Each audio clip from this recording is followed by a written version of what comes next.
Well, time now for the news, and we'll start rather on a very tragic note. A 56-year-old man has been burnt to death in a midnight fire that gutted 10 rooms of a story building at Asafo in Kumasi.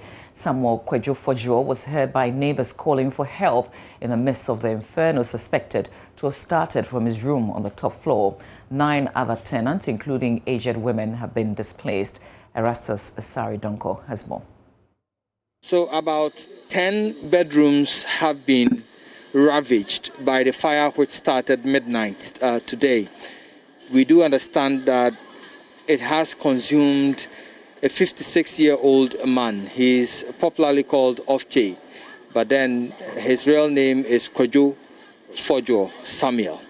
Now, this is where we are told the body was found, where I'm standing exactly, and he was totally bent, with half of his body bent to ashes when the police came in to pick him up. This is his bedroom. Let me speak with this gentleman who saw or witnessed the fire during the midnight era. But you're frozen. Oh, and I don't know one it said or mutiatium. So if you have phone. Or no, the kind of friend, sister, yeah, or Shana Siano. So, or a gesture to Yamono. Son of sister, kind. And the near tea, I you know, didn't know your buy. Not just a honey now you see, and the honey in January. And you know, for Sabako for so I break it, so you do it. And to break into Nana, fire and spread it. Not just at that time, so you have fire there almost by 40 minutes. No more. And to buy not just we be no yeah. So what he's telling me is that around midnight, people in the house, the tenants, started calling out to them that the man upstairs, Kwadwo, was crying for help, that he was burning, and people should come to his aid. So by the time they got up here, there was smoke everywhere. The fire was licked at that particular time. And so they forced this door open, and that was when air entered the room and the fire got out of hand. Mobile phone no na the body in the net say. I say you go sack him. I was in some you know na na me no so ni o. And they call confirmation. Well, he says that the body they found was bent totally. Some of his body parts were totally bent beyond recognition. Say na wunim no, wunim ne say. Me ne koba. Say ne bra bi wa we da amokra ibu ame na mo bisa na se firi no. Me ne eno nyumre no kra no. Me ne ji mu aran be 8:30. Nyumre bia me ne pie koba. 9 other tenants, mostly aged women who managed to flee the area, are now displaced. This old woman has nowhere to stay now. He was screaming for help, but unfortunately he was not able to escape the fire.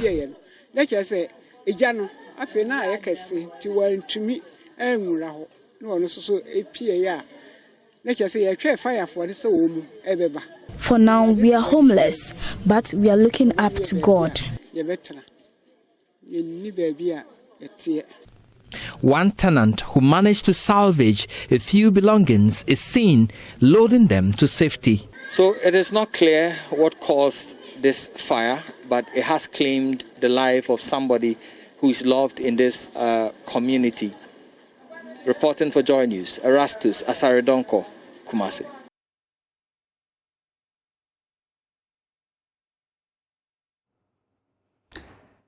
Well, we're still staying in the Ashanti region because police is on a manhunt for armed men who attacked the residence of 4 gold dealers and robbed them at Manso Mosikrom in the Amansia South districts. In one other incident, a mobile money vendor was robbed of an unspecified amount of money.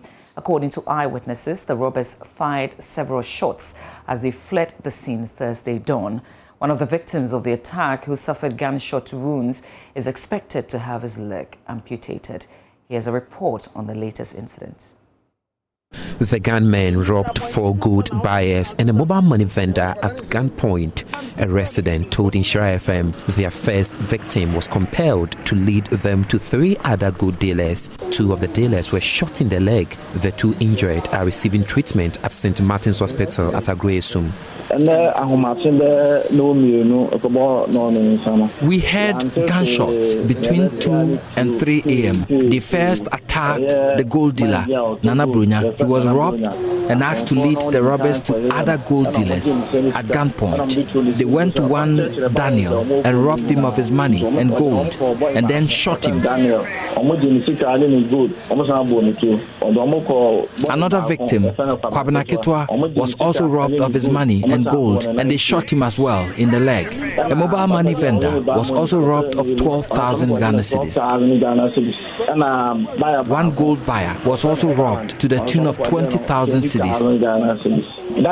Doctors at St. Martin's Hospital say Daniel's leg will have to be amputated. The case has since been reported to the Mansour Dubia police. The police have confirmed the incident and started investigating. The Mansour area is notorious for such incidents. Barely a year ago, about 8 suspected armed robbers shot and killed 3 people at Mansour Dadiase after robbing a gold dealer of 4 pounds of gold and cash. The robbers shot indiscriminately as they fled the area. Reporting for JoyNews, Obidishio Freyamanfo. And away from the Ashanti region, we will go elsewhere where 2 projects funded from Ghana's oil revenue are not existent in the OT region.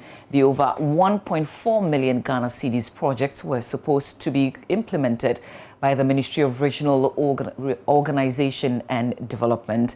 The district's coordinating director, Cletus Chevrolet, says he is shocked these projects are said to be in his district with 65% complete. The only project on record and existing funded from oil revenue is the extension of electricity from the same district implemented by the Ministry of Special Development. We had a constraint. I think Karachi West District Assembly is one of the oldest districts in the then Volta region. Somewhere 2019, it was carved out from Volta region and now OT region. But the constraint we have is that after it was carved out, there was a need for staff so that they can man the various offices. But we realized that we didn't have enough office space. So we decided that let's make a proposal to see if government can help us put up a story building. So we actually sent the proposal. And the proposal was a 3-story building. After we submitted it with the bill of quantity, 4 million plus, we have not received any favorable response. So, in fact, we are a bit surprised that on paper, we are told that the project has been implemented halfway to the extent that it's about 65% complete. That is a surprise to us. This is the ground we are on. And looking at this ground, you all bear witness that nothing, even respond to us from the ministry, has not been done. Either our proposal have been approved or not, let alone for them coming down to Karachi West to the extent of construction, starting construction to 65% completion. So we are highly surprised that we have had this information, and I want to state categorically that the evidence we have on paper is never true, and on the ground it never reflects. For 4 years now, the Ghana Armed Forces has been left with no other choice than to rent furniture annually for candidates who took the promotional exam due to lack of logistics. This burden is what plastic manufacturing company Miniplas sought to change. The force on Thursday received logistics worth over 150,000 Ghana cedis from the company. Judith Awachotando has more. The Ghana Armed Forces for some years now has struggled with enough logistics for candidates who sit for their professional examinations. Although they had received some help over the years, it was inadequate. Brigadier Mpofutichi explains the plight of the armed forces. The annual routine of officers writing promotion examination, coupled with the ever-increasing number of candidates year in and year out, presents some logistics challenges. One of these logistic challenges is the provision of adequate furniture for the candidates who write these exams. The Department of Training hitherto had been borrowing furniture from different sources, especially our training institutions, each year for the exams. The armed forces decided to purchase some furniture from plastic manufacturing company Miniplast. However, the company decided to supply them for free. Nadim Ghanem is Deputy Managing Director of Miniplast. They came to buy their own furniture, and and of course they didn't have the full budget, but we decided to give them everything they needed. Even they wanted to buy it in different steps, we decided to give them all at once, and so that they refurbish all their training center and examinations place. So we are Miniplast. We are a plastic manufacturing company. We manufacture the chairs you have seen on the pictures, tables, and other industrial packaging products, and giving the armed forces is an honor for us, and we are with great joy that after all the hard work that they do protecting the nation and making us live in peace and sleep well, it is the least we could do to the armed forces. Chief of Staff of the General Headquarters, Major General Nicholas Peter Ando, further highlighted the importance of the exam and why the need for logistics. The promotion exam is conducted annually to test the level of competence of officers, lieutenants and captains, and there are other ways of assessing officers beyond the rank of colonel, major, lieutenant colonel and above.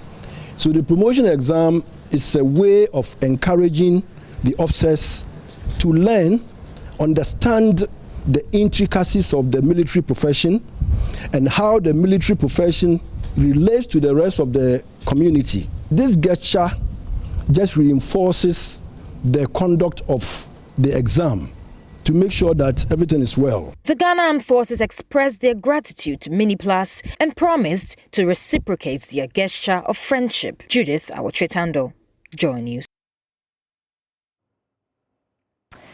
Ayoyo, bokoboko, kontomire among some leafy vegetables have been found to contain high amounts of antioxidants. That's one of the major findings in a study carried out by researchers at the Department of Food Science and Technology at the Kwame Nkrumah University of Science and Technology. The study was part of ongoing research to explore underutilized food crops for hidden germs such as compounds with health-conferring benefits. The researchers aim to investigate the role of antioxidants in boosting immunity amidst effort to manage COVID-19. Love FM's Chrissy Deborah has been speaking with a scientist in the study. Why don't you take that out, put it in, and then take an actual sample measurement. My name is Dr. Nanaba Pipra Ameyao. I'm a food scientist and lecturer at the Department of Food Science and Technology at KNUST. As human beings, we eat food and then our body burns this food into energy and then we function as human beings. Now, as these complex processes go on, there are these this phenomenon we call oxidative stress that happens inside us, and these generate what we call free radicals. These free radicals end up doing certain things in our body. We've associated them with certain diseases, cancer, and so on. Now, in general, we tag these free radicals as bad, even though they're not always bad. Now, the way we keep these free radicals at bay, not to damage our bodies too much, is to sort of clean them with another set of compounds we call antioxidants. Now, what these antioxidants do is they go into our body and they scavenge these free radicals, or so to speak, so clean them or remove them from our system, or limits them. Now, these antioxidant compounds are what we would find in the leaves that we end up studying. In fact, they are abundant in nature in different things.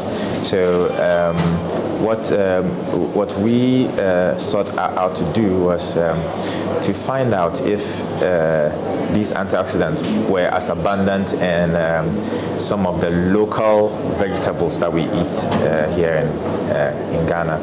We sampled common vegetables that we already eat, and then some not so common ones, like sweet potato leaves. Cecilia Akotewa-Ofe, and a teaching and research assistant at the Department of Food Science and Technology, KNUST. First, we divided our samples into 3 portions, and the first portion was kept raw. The other was boiled for 3 minutes, and then the last one was also steamed for another 3 minutes.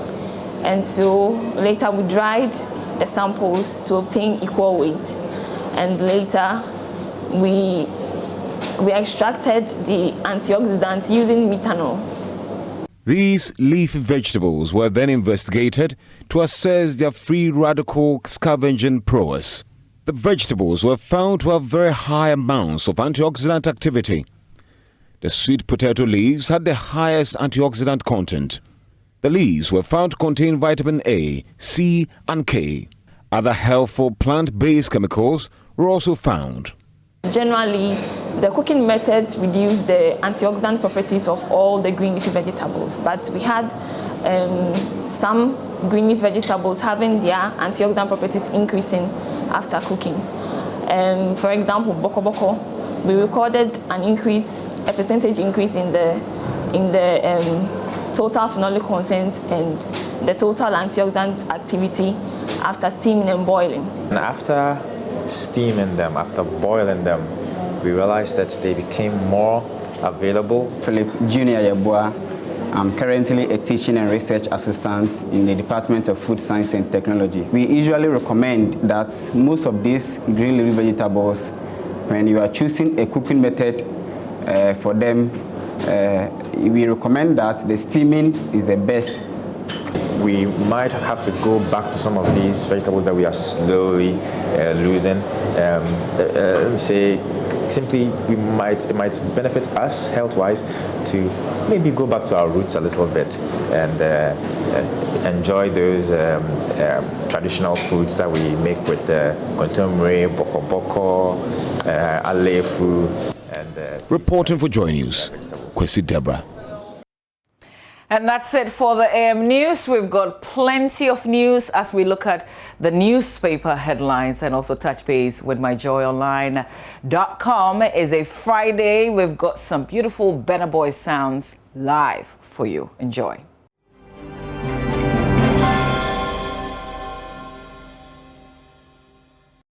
Oh, God. How are you? Another morning is here. You know, to be honest, I'm tired. Like, I'm tired. Let's not. You know, sometimes last run. This one is last hour. But you know something I noticed? Sometimes it's weird. Look at your shirt. Yeah. And we're both in black pants. Yeah. And the shoes. I mean, you can't see our shoes, but if you can see, and I'm like, hey, that's my shoe. So how come? It's almost as though we planned this. Well, but we didn't. One thing though, we're rocking Woodzine. Please say Le it. Créateur. That's it. You should hear my guy. You know my guy. Lexis Bill do Le Créateur. Ube John. Yo, Lexi, morning wherever you are, yeah? Anytime I'm listening to the radio, drive, and he goes, Woodin, there I wait. What's he saying? My guy likes his build. I like the lady who does it. Woodsine. Lick her. Yeah, she adds, some, we say razzmatazz. Yeah. Some spice to it. Well, what are we saying? If you've got something you're attending tomorrow, don't sweat it. Just enter any Woodin store. You can grab an already made Woodin shirt. Is yours already made? No, so I got the material and I sewed it. Okay. Auntie B also sewed my smart clothing. But you can get into the store and get an already made shirt. Right. Okay. Before we get into the papers, have you ever tried getting any information from any of our, public institutions before on the back of the RTI? No. Never. You have? Not yet. Okay, no, I haven't. There was something I wanted to pursue, but at the time, even the legal framework had not been rolled out, so I had to stall that process. But of course, we know about what has been happening and the requests that have been put in and the sums of money. I followed that discussion yesterday, and it just got me thinking. You know, we have the law, yes, but even benefiting from it is something it will else. cost If you have to cough up 1,500, 2,000, 3,000, 5,000 CDs, it may not be that you can't afford it, but if you want information for the public good and you have to, how many times are you going to cough up 3,000 or 5,000? Genuinely, somebody may not be able to. I mean, even the person that you're pointing at me, I may not be able to for that purpose at the particular time when I need it. But I'm even saying that even if you could, then what would be the essence of the law in the first place? But interesting times. This morning, since we're talking about the Times, I have the Ghanaian Times, the Daily Guide, the BNFT, Republic Press, the Daily Statesman, and Weekend Today. What do you have? Let's just say I'll do the rest. I'll do the Daily Graphic, the Finder. I see the Accra Times, the Custodian newspaper, the Ghanaian Publisher. These are the 4 papers. Is it the Searchlight I see there? Okay. It is the Daily Searchlight. Okay, great. So, shall we begin? The Daily Graphic newspaper, here's what's on the front page today. 2,000 SMEs to access 145 million Ghana cedis from Monday. Tourism, agro-processing, textiles companies to benefit. Professor Alex Dodu heads Africa Standardization Body. Customs officials intercept guns at Tema Port. Government pays $937.5 million to 3 IPPs. Amount covers 4 years excess capacity charge. These are the headlines on the front page of the Daily Graphic newspaper. And if you go into the center spread, act responsibly to deepen public trusts. Boedwaya Boafo charges journalists. Vaccinating 10% of population, 7 African countries to meet September targets. World Day to combat desertification, drought commemorated. That's how the center spread of the Daily Graphic newspaper looks like this morning. And then on the back page, this was in our news, Mini Plus donating to the Ghana Armed Forces. Minister assures K2 South of Sea Defense projects. Okay, and that's how it looks like on the front back page, center spread of the Daily Graphic newspaper, Ben. Let's check out the Ghanaian Times. And interesting that we start with food. President inaugurates food processing factory at Kwaso. But you've heard of that incident at the mall where, I should say the Accra Mall, where the meat section of a certain, facility was shut down on the back of the recent drive to ensure that things are done properly, cleaning Ghana and all of that. So interesting developments. Abu Jinapo thanks Ghanaians for a successful Green Ghana Day. I guess we can all say, hooray!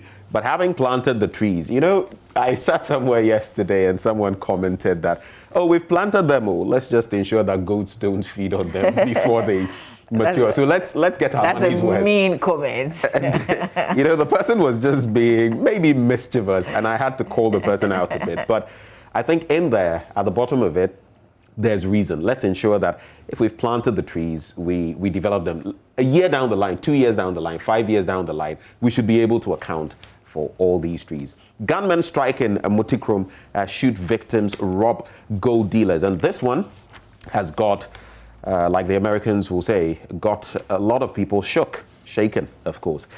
Then there is also the story, landmark ruling, court orders MFWA, that is the Media Foundation for West Africa, to pay 1,500 Ghana cedis for information from the NCA. And Zambian ex-president Kenneth Kaunda dies at age 97. Murder of tutor, a brother at Mampong. That's on page 3. Docket to AG delayed. And here's a very sad one. In fact, 2 of them. 10-year-old boy electrocuted. That was on Sunday when he allegedly touched the window of a room of a house believed to be electrified to keep intruders away. Aww. Unfortunately, this 10-year-old, unsuspecting, lost his life. This is in Bedeku in the Adan East district of the Greater Accra region. Then police alert against suspected bandits. And the Ghana police has been placed on high alert following reports that suspected bandits are planning to attack communities in the northern parts of Ghana along the border with Burkina Faso. The middle spread of the paper, President inaugurates that story there about the president, and then MFWA launches book to empower access to information. On the back page, news to host German West African Center for Global Health and Pandemic Prevention, and government urged to support Department of Social Welfare and related institutions. That's it for the Ghanaian Times newspaper. Let's jump into the Finder newspaper. Front page, 750 mothers with mental disorders appeal for medication. Africa should create a better future for children. A call from Mrs. Rebecca Ekufuado. On One District, One Factory, President Ekufuado commissions Premium Foods Factory. Bank of Ghana to buy 8.7 tons of gold in 5 years to shore up foreign reserves and the economy ultimately. Dr. Baumia, UK Minister for Africa, co-chair 5th UK-Ghana Business Council. By way of headlines, that's what you'll find on the front page of the Finder newspaper. Are you going to do the middle spread? Let's do the daily guide then. And weapons busted at Tema Port. All these weapons here, weapons there, weapons caches and robbery and this and that. Anyway, that story is on page 3. Green Ghana exceeds target. That's on page 6. AG charges Kaswa teenage killers. You remember those of the 9-10-year-old boy, Felix Nyako and Nicholas Kinney.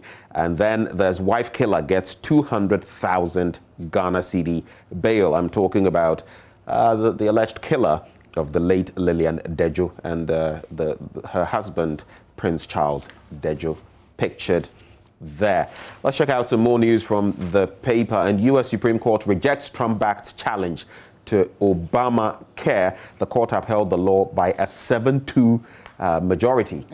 So it appears 7-2 and 7-1 and 7-0 didn't start. Yeah, remember that about 3 of those judges were appointed during the Trump administration. Yes, and that's the interesting bit in there, because if they were to play along a certain or to a certain line, you would have at least had a 7-3 or something, 6-3 or something of the sort. But this is the way it turned out. And this thing had created a lot of problems in the health system in the United States. Obamacare or no Obamacare, how do we go forward with it? So at least some positive resolution there. Let me just check out the entertainment page of the paper and wrap up from there. Simi denies pregnancy rumors. And then she sang the Duduke and okay. Again,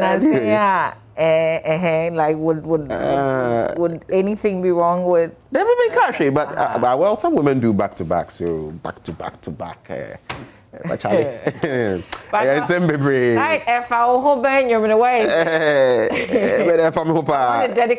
they are to her. They put it here on the page 8. So we go talk about them.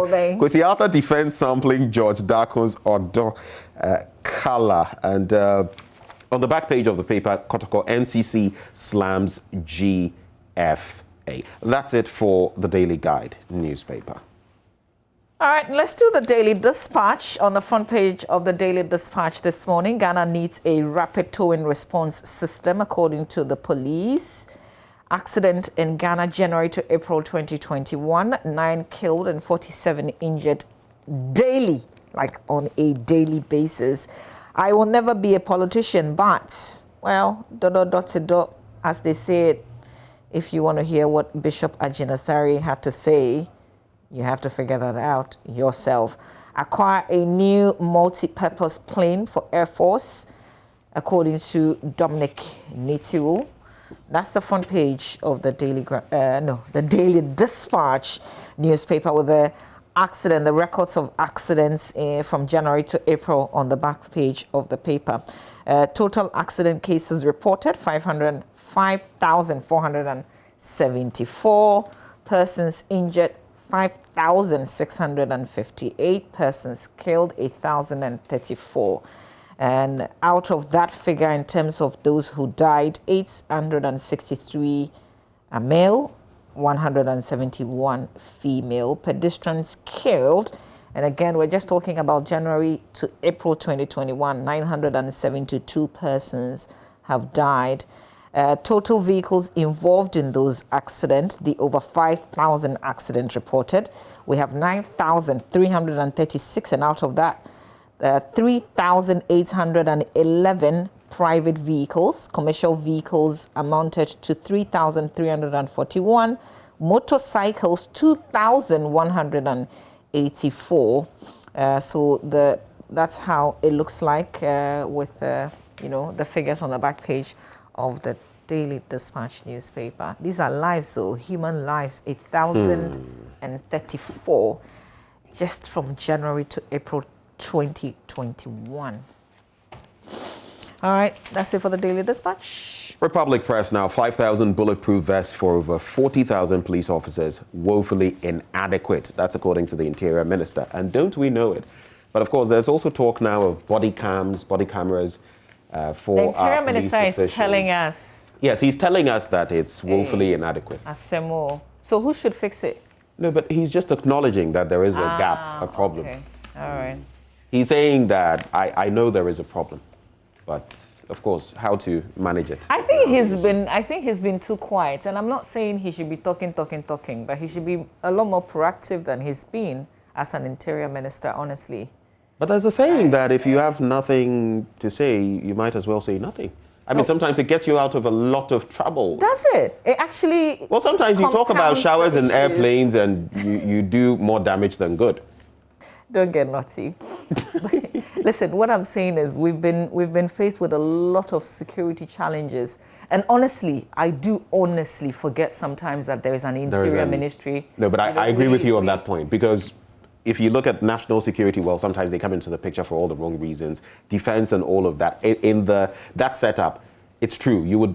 Rarely do you hear from the Interior Minister, at least in recent times. We talk about the police, we talk about the IGP. Right. And we forget that there's another structure that oversees all these agencies. Yeah. And they're kind of missing, honestly. I don't know, man. I'm not saying, there should be a presser, like Meet the Press, for him to come and speak. But we need... Well, that wouldn't be bad, actually. Like we've seen other ministers do. Yeah, I mean, the Ministry of Information, it would be good to hear from We them. need something. So you see, Galamsey is such a big issue, right? But we see what the minister has been engaged in, all this stuff. But I can't point to what the Interior Ministry has been responding to or has been proactive trying to avoid in terms of security. I really can't tell because I don't know what he's up to. Yeah. Well, good point made there. Conflict has increased since the pandemic broke out, report says. We're still with the Republic Press, or Republic Press without the THE. And that's the Global Peace Index published on Thursday by the Institute for Economics and Peace. And according to them, the situation in 2020 shows that the conflict has increased worldwide for the 9th time in 12 years. 2020 WASI questions leaked on the dawn of each paper, Africa Education Watch. I've been following this story, Mama V, and for me, I don't know where we're headed now, because during my time, we all wanted to make those sixes and distinction and everything, but you were glad because by the sweat of your brow, you had actually done something. And the competition was vociferous, getting into some of these A-class schools and all of that. I mean, Africa Education Watch has come out with its details. WAEC has also, had its own, whatever it is, put out.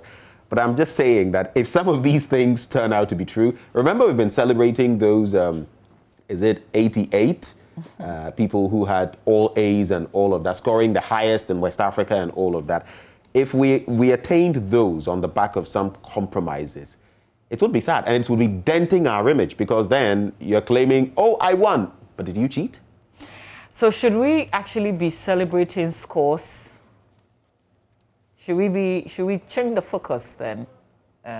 Well, all across the world, whether it's these international, whether it's TOEFL, GRE, GMAT, LSAT, yes, scores count. But in the end, for me, I think one place we're sorely lagging behind as a country, we're too focused on, you made 90%, you made 100%, instead of what can you produce with the 90% that you scored in that Because paper? honestly, if you score 100%, it doesn't say anything about what you're able to achieve. What you're capable of. In real life or in whatever. You know, it's just the paper that you scored 100% in.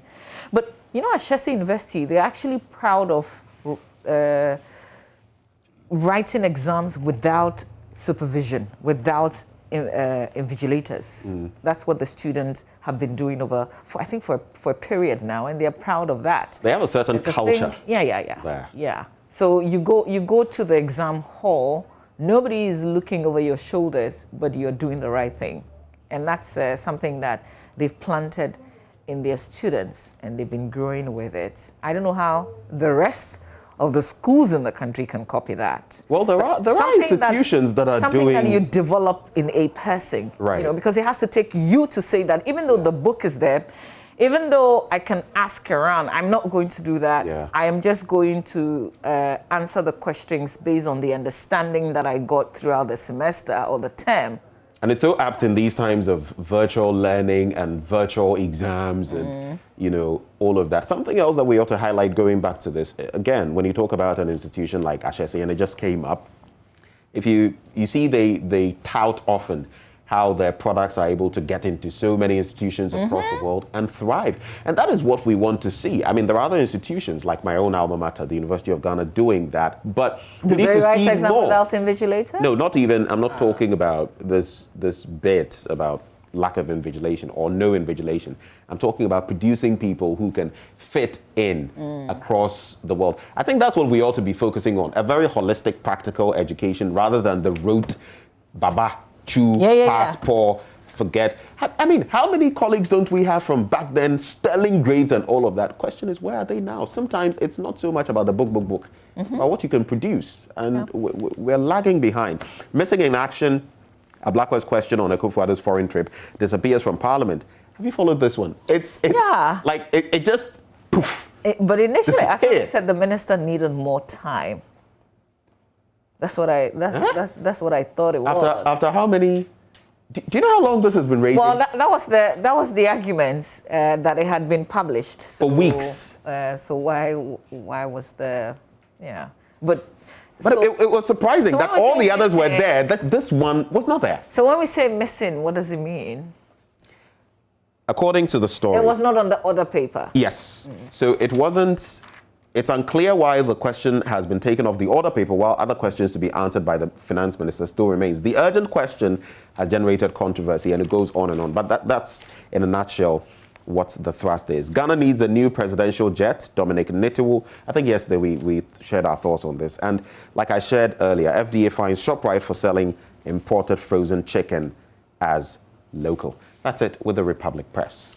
Let's do the Ghanaian Publisher. Front page of the Ghanaian Publisher, Gender Minister calls for protection of children.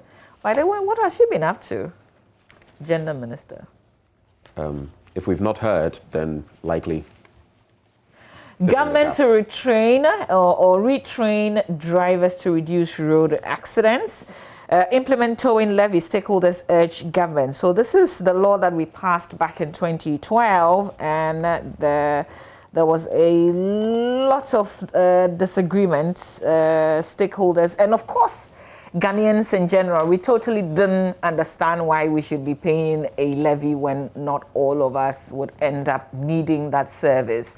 But that conversation seemed to be coming back.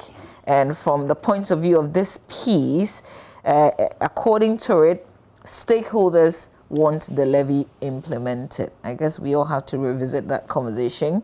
On One District, One Factory, Akufo-Addo opens premium foods factory. Okay, so this story was in one of the other papers. So I guess that's it for the Ghanaian Publisher. Yep. Well, the BNFT tax experts express worry over VAT underperformance. And this one, which reminds me of Fort Knox, Bank of Ghana adds gold purchase to shore up foreign reserves. There's also clearer conflict of interest rules needed in Parliament. That's according to Mahama Ayariga. That's it for the BNFT. The Custodian newspaper, Agbogloshi onion sellers Hans Henry Cote.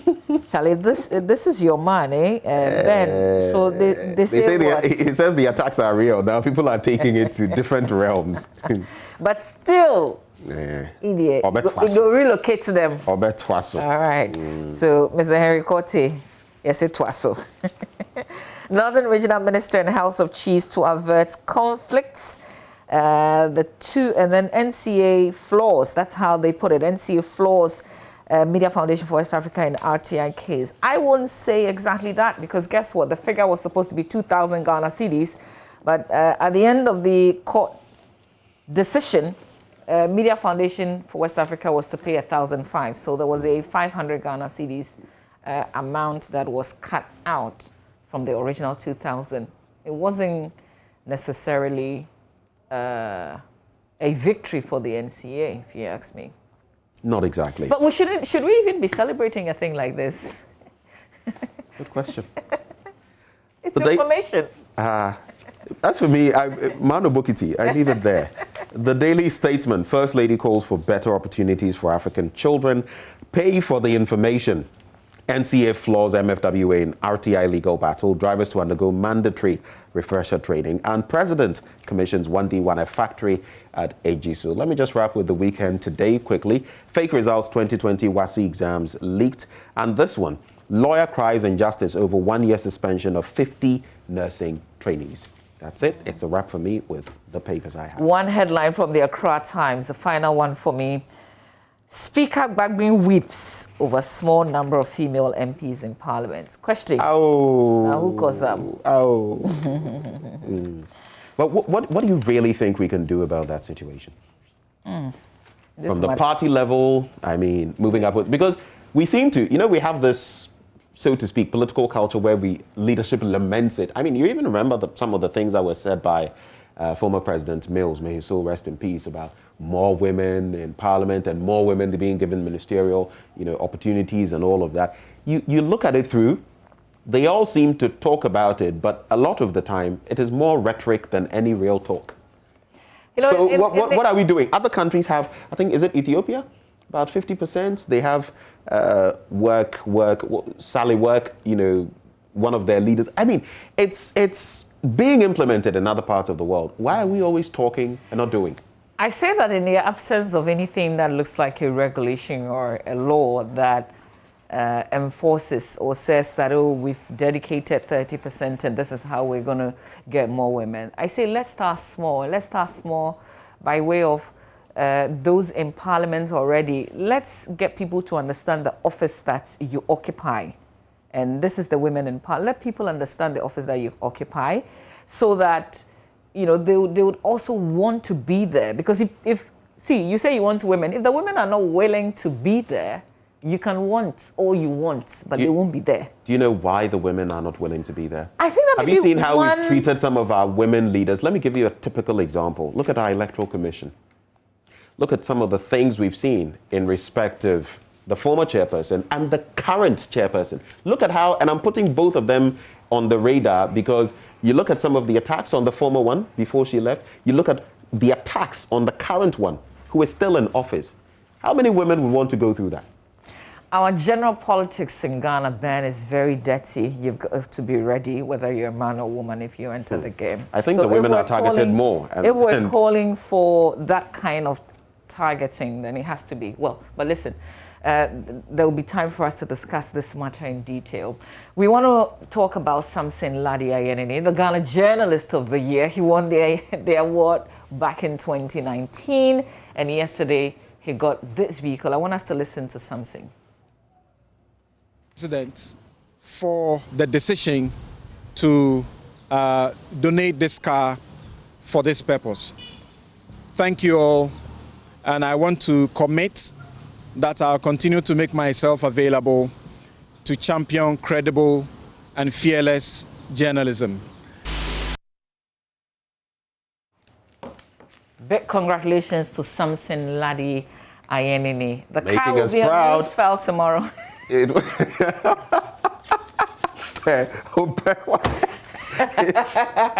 Samson, congratulations to you, and God keep lifting you higher proud of you. and higher. Yeah, but I know that you have a very functioning vehicle, you know, a serviceable vehicle. So if you pass it on to me for like a month or two, it won't be bad. Samson, your car want it. All right, what's your car want it? Well, that's a beauty right there. Yeah. A beautiful one. And we're so proud of you, Samson Ladi. Absolutely. Well, right before we... was there something you were doing? I wanted to say happy birthday to somebody very special, but Please go ahead. No, you go ahead. All right, so it's a happy 50th birthday to Professor Mrs. Smile Gavoajisi. This is from Data Link Institute of Business and Technology. Can you please put the beautiful Professor Mrs. Smile Gavoa on the screen so we can appreciate her and say a happy, happy, happy birthday to her. I guess that picture is not ready. When it is, we will put it on the screen. Okay, there she is, Professor Mrs. Smile Gavoajisi. Happy birthday to you, ma'am. Happy birthday. Well, right before we wrap, as we celebrate Prof, how about we celebrate our fathers as well? That's something we're talking about today. Republic Press has this on page 13. This Father's Day, celebrate the little things Dad does. And that includes bottle feeding the kid himself and freeing time for his partner to relax. I was talking about this recently, that Charlie, sometimes the women are so burdened with the kids and the men are, you know, so I just singled that out. In fact, they list a number of things, about 15 of them that, you know, fathers do, serving as a human subject for experiments in makeup, hairstyling, body paint, glitter, which the kids really love to do. This is a beautiful piece, and I think we can all check it out. But how much do you know about the origins of Father's Day? Oh, nothing.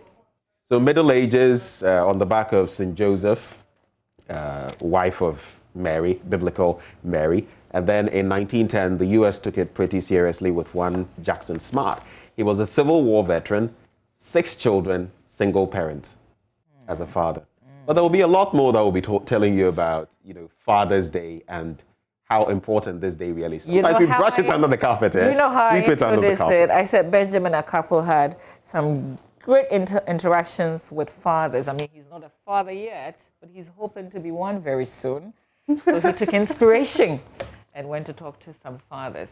You will love it. People that you know, but you don't know that side of them.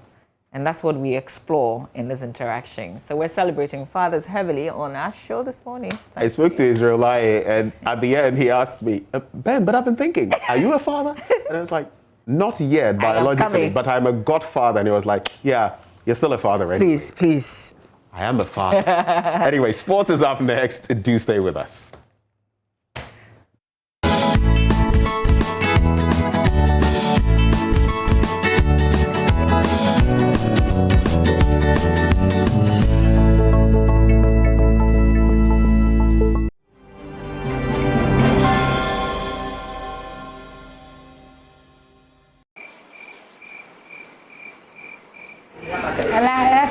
Chofa ko do dewa nsa pudo la panga do do raf ko do ngara ber ma ber ko lole fa ye papa wo mo po ak pere na ka champaran chana mambo papa na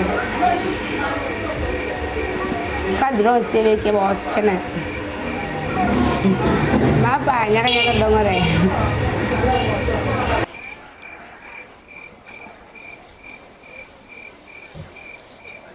me say no man kasa me say me bedu wa kwala wa ha because me ya ma adwin say me banya sika na ma sa to aso continue school no be me ba na ma wa kwala mo ye ni pa 20 na time ko de ma aya hit bo obini mu da abante obini mu se da wana boys no mo nja omo ana santa ye beti ma de ma na obi be ye omo timi fire phones ana omo timi fire sika na omo di akọ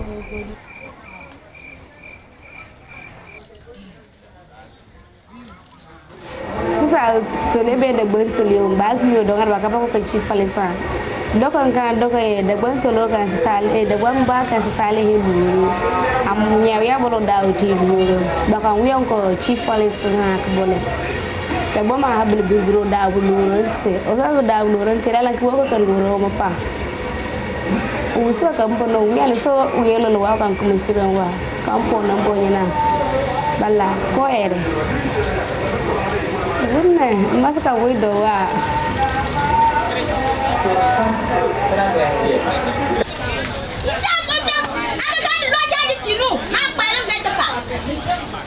akra ya bre baby obeda first of all said obenya dunya didi a lot of girls no obono nyam because obethro kakra no one no dia dada no wa kwa na nche na wa nyenso Mangela ha o kan hala baliere o saka hala balewa a chinda kan trata saka trata wa mekabe we su belewu la musku usu ada hampo ende muka kwa mchetela aka mugonne we saka muka damu wele we massage mukisma jesiano no like mutela sa make ya masako chanya mama chie amutsur mutre shop amaka ma print ada ha amu we akalas mutre ma akalas munambe menina lama hono last bol ko daga se lesu duki abna and why say le misile le mpala na mbela ngena aduki apaba.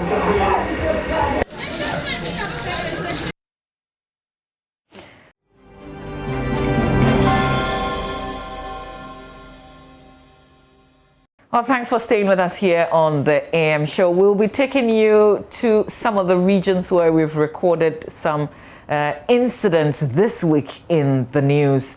But first, we want to share the story with you. At the time the country's COVID-19 cases peaked in Ghana, JoyNews brought you a number of stories about persons who had succumbed to the virus or put up a spirited fight against all odds. Most of these stories were about adults. Today, we'll tell you the story of 12-year-old Georgina Lanti. She's been left with severe complications and is still on admission at the Ada Government Hospital after being infected more than a year ago. Benis Abulbeidu-Lansa has more. The COVID-19 virus sneaked into Georgina's system and almost robbed her of everything, her speech and the use of her legs. Her family is not sure where she may have picked it from. She's intelligent and strong-willed, her mother says. Perhaps it's that inner strength that has kept her alive. More than a year after contracting the virus, she's still on admission at the Ada Government Hospital. Georgina is frail and her eyes look like she's got a lot to say, especially about how she spent about 4 months on a ventilator at the Pediatric Intensive Care Unit, PQ, of the Kolebu Teaching Hospital. Her mother tells us about the complaint that has turned out to be the family's worst nightmare.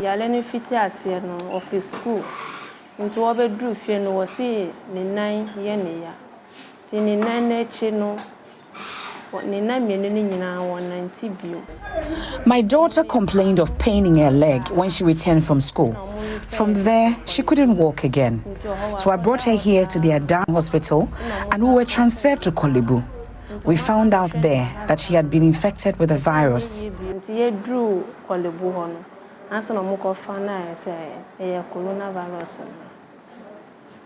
I meet Dr. Owusu Setre, head of the PQ at Kolebu. He takes me to the ward where Georgina stayed. One of the feared complications is that sometimes the paralysis can affect the muscles that help you to breathe. And in her case, it did. So initially we had to intubate her, put her on the machine. And when the test result of COVID came in, we had to send her to UGMC. So it was at UGMC, recovered. We were able to pull the tube out. She was able to breathe. And then they referred the child back to us. And then with physiotherapy, and the child was able to go home. Then the child worsened and then came back. So when the child came back and we put her back on the machine, every time we attempted to remove the machine, the child arrested on us. I mean, by arrest, I mean, if we don't put the child back on the machine, the child was going to die. And this went on for a period.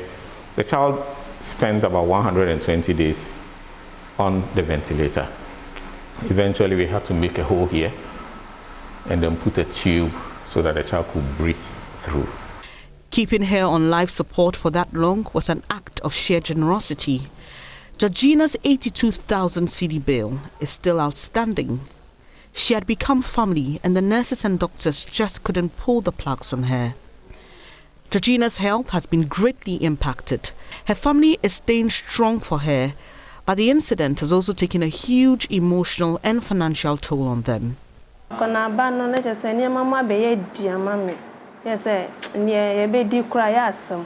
Things are difficult for the family. What to eat is even a problem. The doctors and nurses have really supported us. Georgina's twin brother and other sibling have stopped going to school. There's no money. I'm a widow and an orphan. I have no siblings. I'm all they have. And I'm unable to do my usual petty trading because I have to be here for her. Doctors say she may recover fully, though slowly, and be able to return to school. She was in class 5 when the sickness struck. My daughter is strong-willed and hardworking. She and her brother always received compliments from their teachers. They have always asked me to pray for them so they would finish school and take care of me.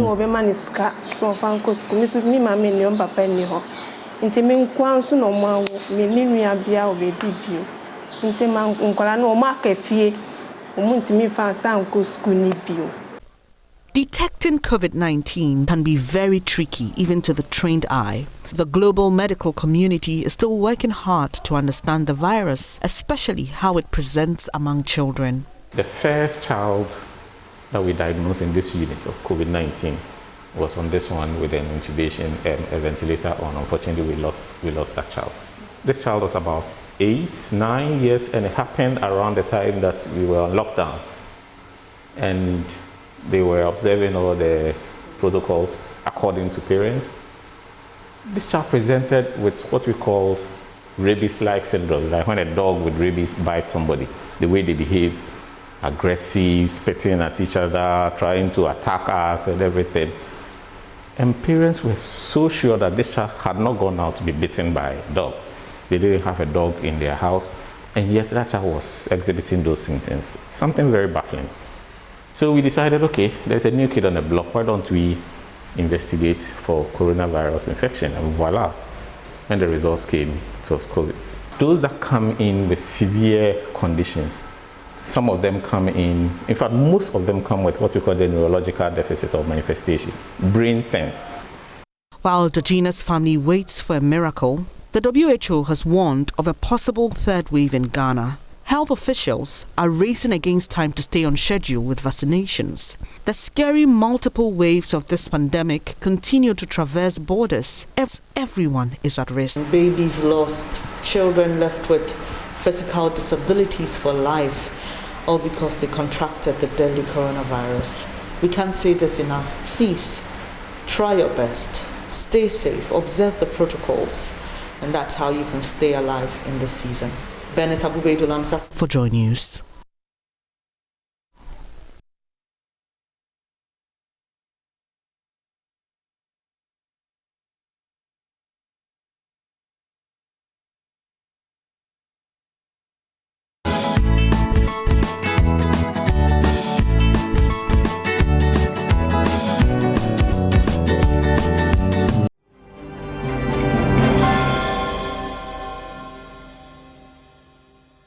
Now, the Upper East Regional Security Council has put all border security agencies on high alert following a police wireless message indicating possible attacks on communities in that region and other parts of northern Ghana by suspected Burkinabe bandits.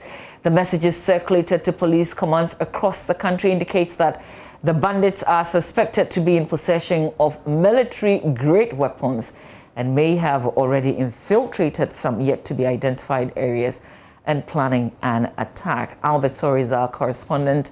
He joins us. Albert, what's the very latest on this?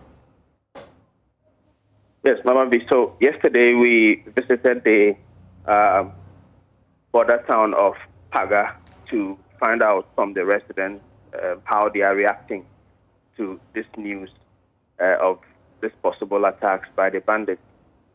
And what we realized talking to them was that they felt unsafe. And one of the reasons they gave was that there was a recent robbery attack in which a mobile money vendor was robbed and one of his customers was shot in the process.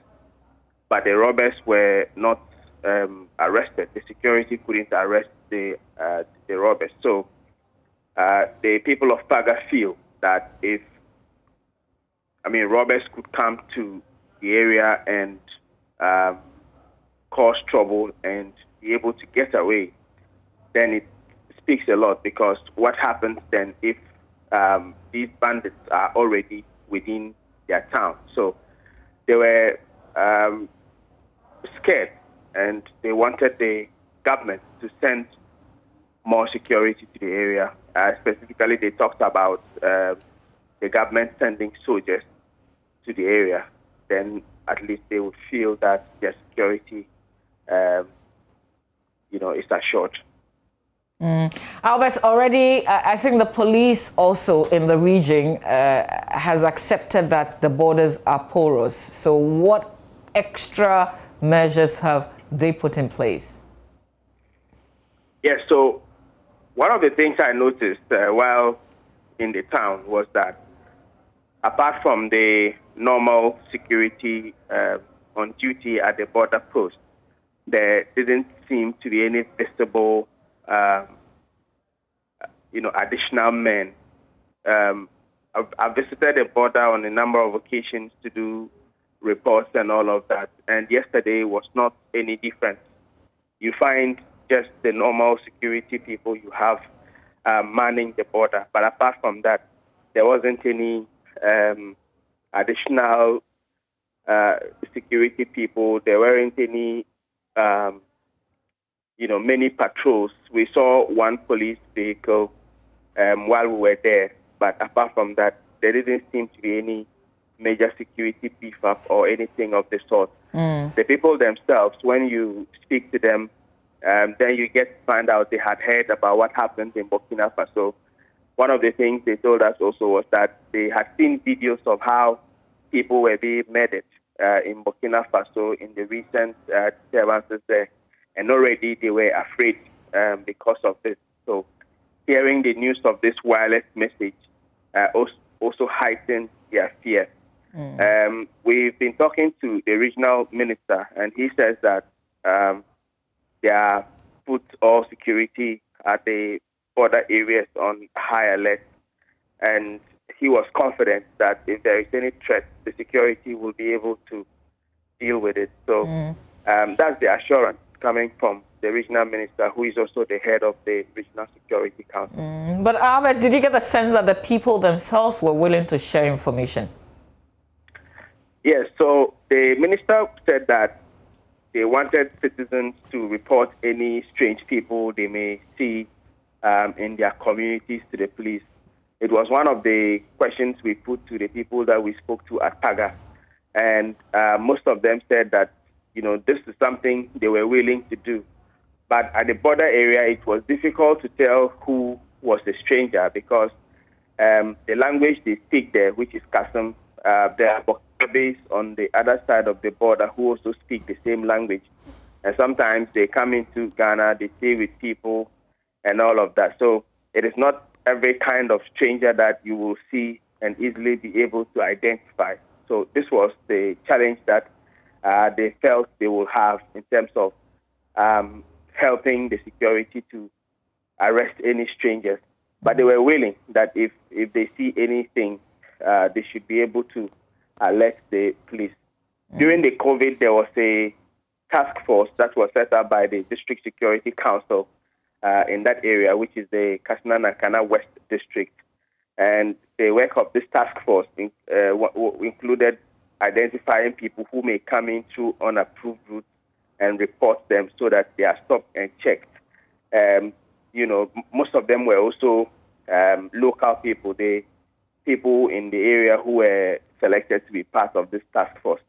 Our understanding is that this task force is still in place, and it will help the security. But then the youth that we spoke to said that they've also heard about this task force, but they haven't seen this task force working for themselves. So these are the bits of information that we gathered at the area. Okay, but apart from that mobile money robbery incident you shared, there hasn't been any records of other incidents, right? Yes. So, in fact, what they said was that there was a robbery before this one on the mobile money vendor, and this particular robbery incident took place at a border area, which normally has security people. In fact, they don't allow you to film at this border area itself because the security will tell you that it's a security zone and you are not allowed to take pictures or record video and all of that there. But the people of Baga said that there was a robbery incident some months ago in that particular area. And one of the people who spoke to us said that these robbers did whatever they wanted and got away, and nobody was able to arrest them. And this is the security zone. So, it makes them wonder if the security will be up to the task. That's why they are calling for the government to send more men to the area, because the wireless message said that these bandits could already have infiltrated some of the towns and ready to or planning their attack. And so they are wondering that if these people are already here, why are they not sending, more security? Why are they not seeing security visibly in the area? So these are the concerns that they have. Well, Albert, we will let you go for now. Keep monitoring the situation and alert us of any new development. Albert, is our correspondent talking to us about that police wireless message on the Burkinabe bandits.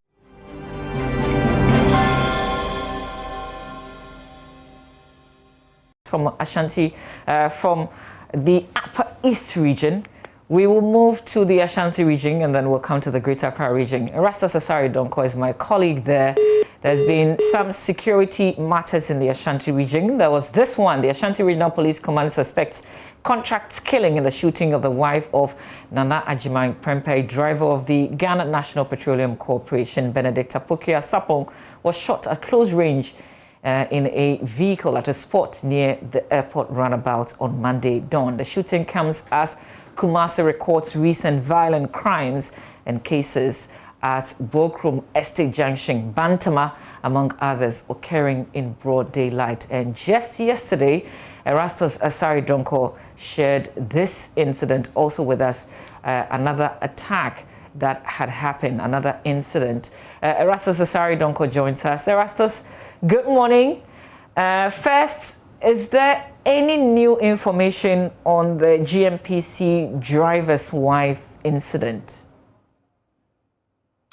No new information on that killing, except that the police say they are investigating. Like you said in your intro, they suspect contract killing, and investigations have started. There's no new information, no arrest yet by the police on that one. And then you also shared the Ashanti Region Police launching a manhunt for armed men who attacked the residence of 4 gold dealers and robbed them. Give us a lot more, Erastus, on this. So this incident happened at Manso Mosikrum, that's in the Ashanti region. And these robbers, armed to the teeth, attacked gold dealers in that particular area. They shot 2 people in the leg. And if you look at the nature of the injuries, doctors are considering amputating the legs because it split the bone and flesh and all that. They made away with a lot of gold and an undisclosed amount of money. And when they attacked one gold dealer, they pushed him to show other gold dealers so they can rob them. And that's how come they robbed 5 of these gold dealers and made away with the amount of money that they had. But Mamavi, this area, Manso area, is notorious for these robberies because of the gold dealings, the illegal mining in that particular area. Those who are purchasing the gold from others are scared of attacks, and those who are buying are also afraid of attacks. And if you listen to the people, this gentleman knew that the people who came there to buy gold from him were the same people who came back to rob him of the gold and their money that they paid to him. So there are many of such cases in this particular area. If you remember, late last year in September, it was in Manso area that robbers attacked this bullion van, which was carrying money from the Manso area to Kumasi. They sprayed the vehicle with bullets, and one person lost his life. The policeman on board sustained various degrees of injuries and all that. So it's an area that is notorious for these robberies. And Erastus, even though we've heard many of these stories, the police command still insists that robbery cases have considerably gone down. How so? Well, I will not I will not fight him on this one, but you know, there are cases that are unreported. There are many that go unreported, and so if he's speaking to that, then his statistics or data will tell him that crime might be going down, unless he wants to go down to the community and find out the unreported crimes, the nature of the daily crimes that go on in the street will tell him that yes, the data could be low, but then on the ground, things are not looking so well. There have been some serious murders as well. When you go to a just this week, a decomposing body of a man was found in an uncompleted building in a his head was severed. In the same area, last week, we found the body of an SHS student. Also, the head was missing. There have been such murders, you know, that look ritualistic across the Ashanti region. Many of them, there have been child murders, you know, in 4 different places where children, 4 years old, have been killed in such cruel manner. Some of them have gone missing and you cannot find them. And so definitely some cases go unreported. But if you live in Kumasi, definitely you know that there's no-go areas where people do not even want to walk after 6 p.m. And those are areas that people are really worried. And Erastus, is it that residents are not reporting? And if that is the case, why not? In fact, there are people, when you speak with the people, there are people who've lost confidence in the system. And they believe that, well, if I've been robbed and I still have my life, then why bother go through the whole system and, you know, go through all the hassle, and at the end of the day, you will not get anything out of it.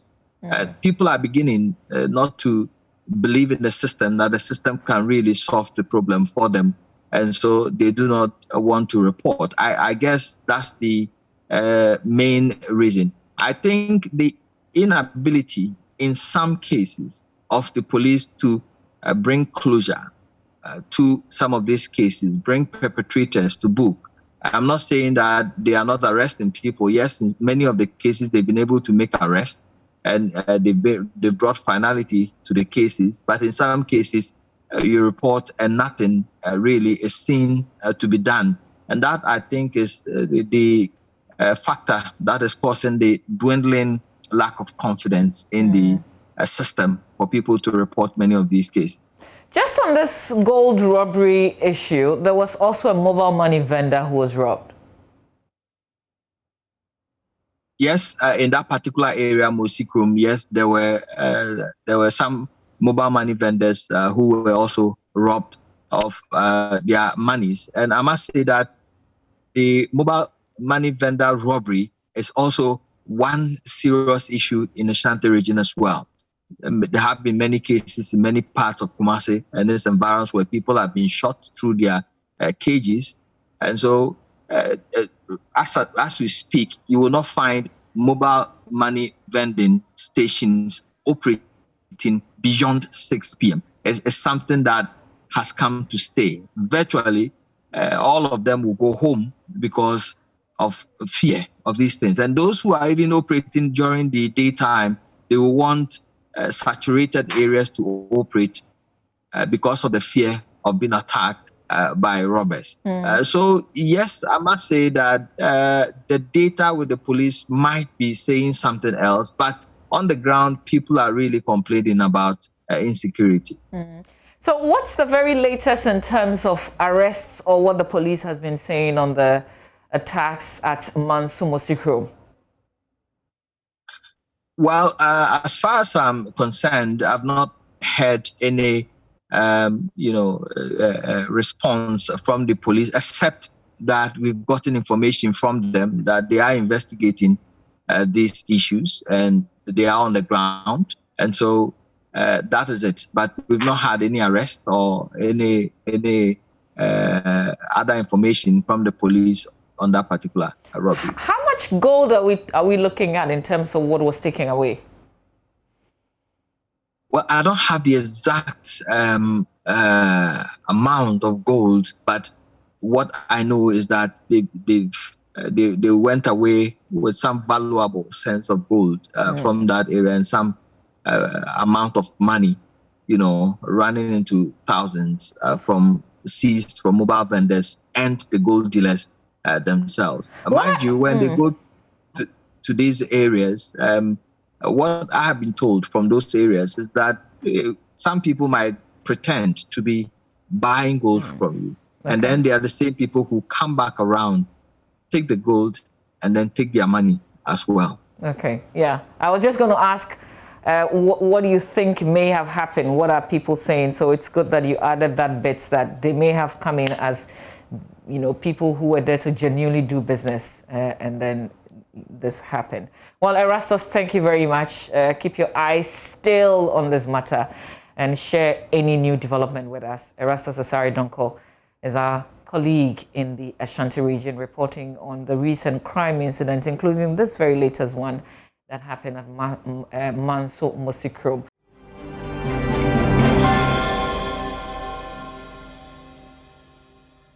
So from Ashanti, we return to Greater Accra region, and this time to Parliament. Joseph Opoku-Gakpo joins us live now on this issue of the chartered aircraft.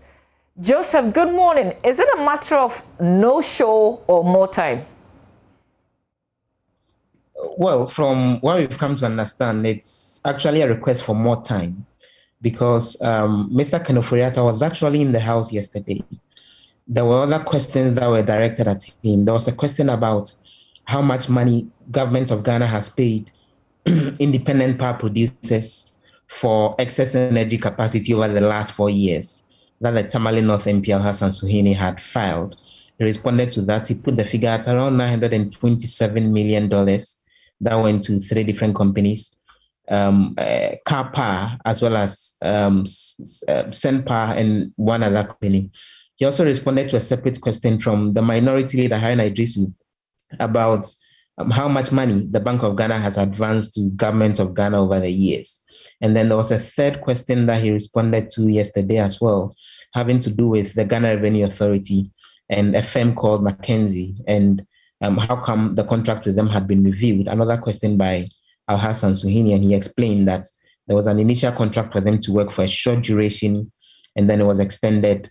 They've been paid about $8 million for their services, and he was disputing another figure of $17 million that's been put out. So Mr. Kenoforiata was in the House in his regular all-white attire, responded to those questions. But the other interesting bit is when the House started sitting at 2 o'clock, the other paper which spells out the business of the House for each day didn't have that specific question of Mr. Blackwell having to do with how much money was spent on the trips to Belgium, France, and South Africa.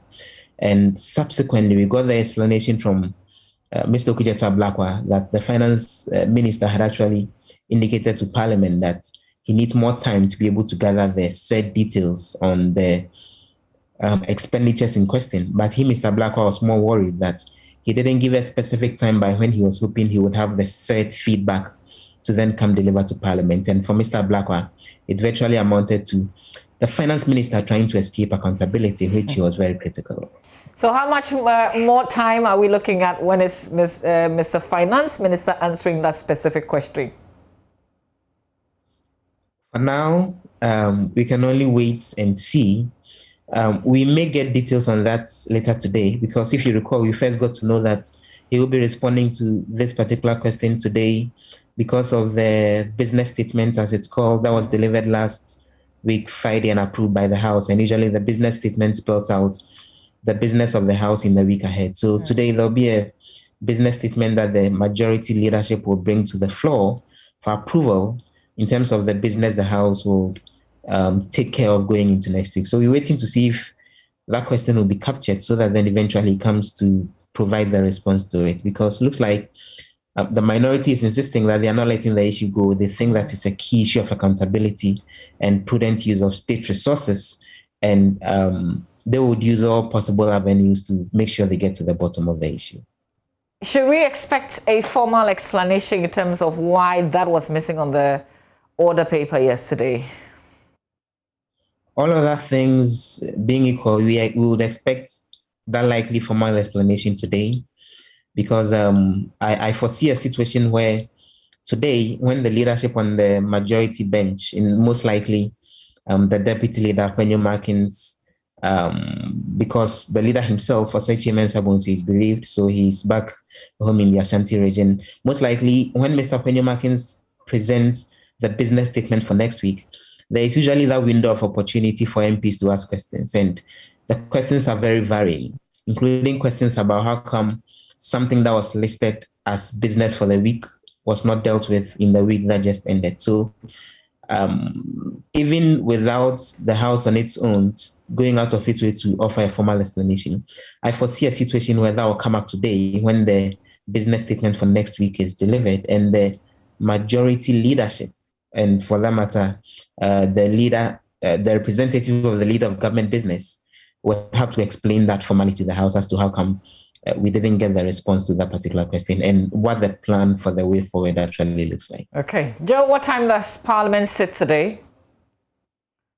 Today they're sitting at 10 a.m. These days, looks like a decision on when the House sits is at the behest of the leadership. The standing orders make the point that sitting is supposed to be between 10 a.m. and 2 p.m. But as we would usually say, they are masters of their own rules, so they decide when to change what, including what we saw last night, if you recall, Mamavi, the attempt to waive the provisions that say when an issue comes to the floor, 48 hours need to elapse before you can debate the matter. There was an attempt to waive it yesterday to allow for the House to speedily approve deputy finance ministers, but the majority side lost the voice vote to that effect, and eventually the approval process brakes were put on them. Looks like it all will continue today, even as efforts are made to approve more deputy ministers. All right, Joe, thank you very much. Joseph Opoku-Gakpo is our parliamentary correspondent. So that's from our own correspondents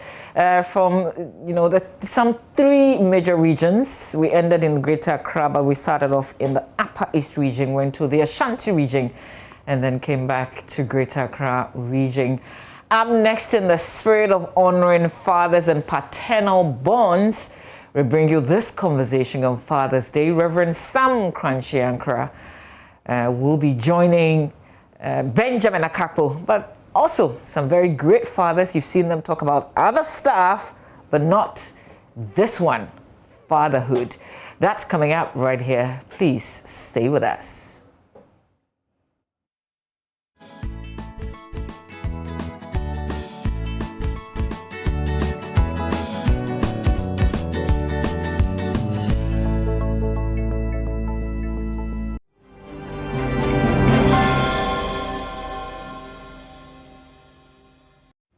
Thank you for staying with us on the AM show. Sunday is just around the corner and we're going to be celebrating fathers. But how about we kickstart the conversation today? We have joining us Reverend Sam Kranche Ankra, Apostle General, founder and General Overseer of the Royal House Chapel International. Right before we connect with him, let me also let you know that we're going to love to hear from you about your fondest memory of your father, after we have had these discussions with some of our guests this morning.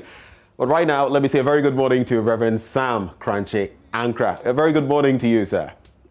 Thank you, sir. Thank you. It's such thank a you great, for having me. I'm so grateful. Great. It's such a great pleasure to have you join us this morning for the conversation. And just to kickstart, you know, I just wanted to have a feel of this. What, you being a man of the cloth, what can you tell us about the biblical understanding of fatherhood? What is the biblical understanding of being a father?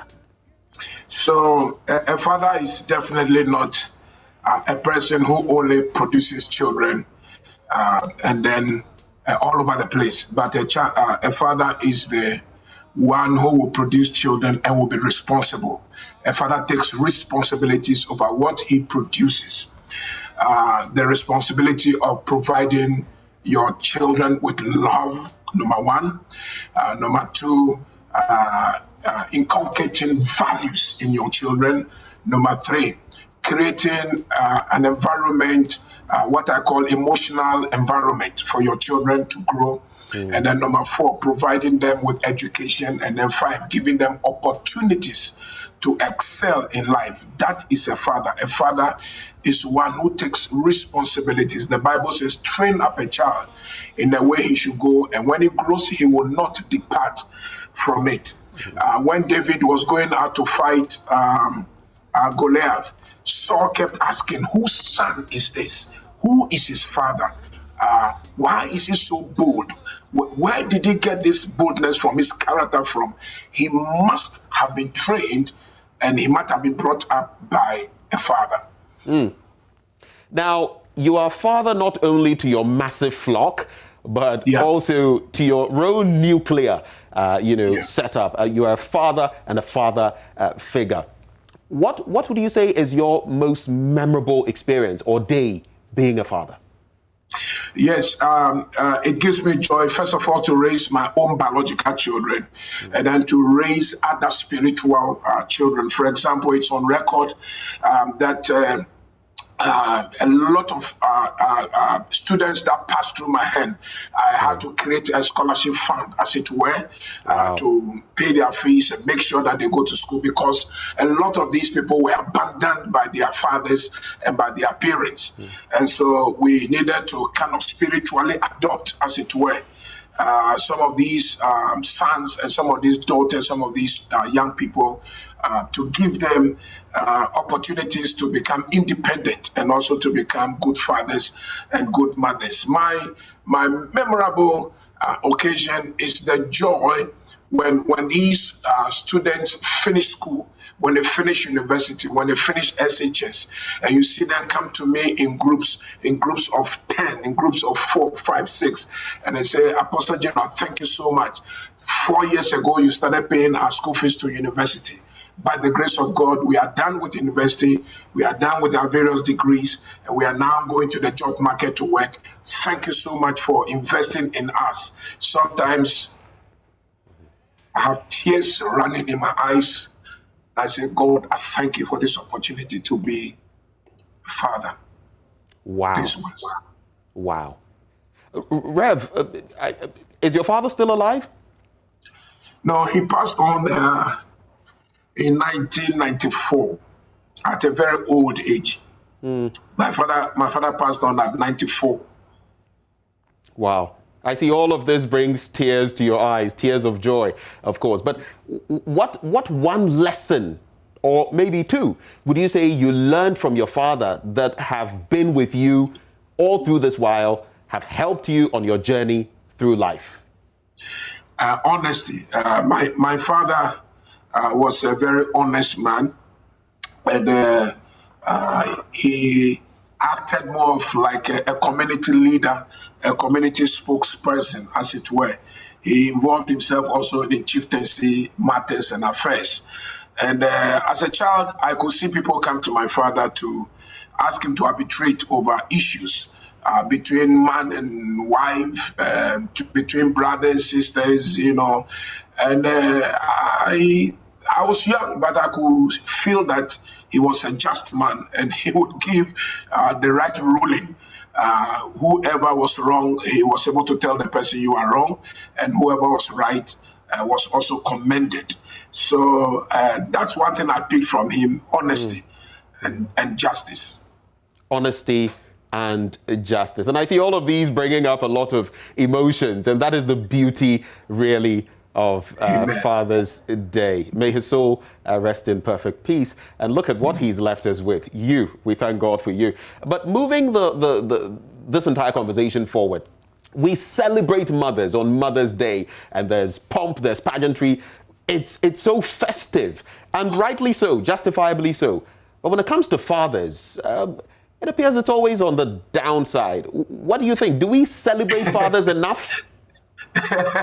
It's because the mothers are almost always there for their children than fathers. Yes, we have had in many families, if you probably, I don't have the statistics, but I'm sure that if you take 10 out of growing adults, they will tell you 6 of them or 7 of them will tell you their mothers were there for them more than their fathers. Most of them were raised by single mothers. And so their emotions and their hearts towards their mothers is more positive. And they tend to celebrate, therefore, mothers more than fathers. But I can guarantee you that there are other fathers who also single-handedly raise their children. Some mothers also are runaway mothers, left their children in the hands of their fathers, and their fathers single-handedly raised them. There are a few stories. I am told that there are some people who during Mother's Day they celebrate their fathers rather than their mothers because their mothers were not there for them. Yes, I agree with you. I agree.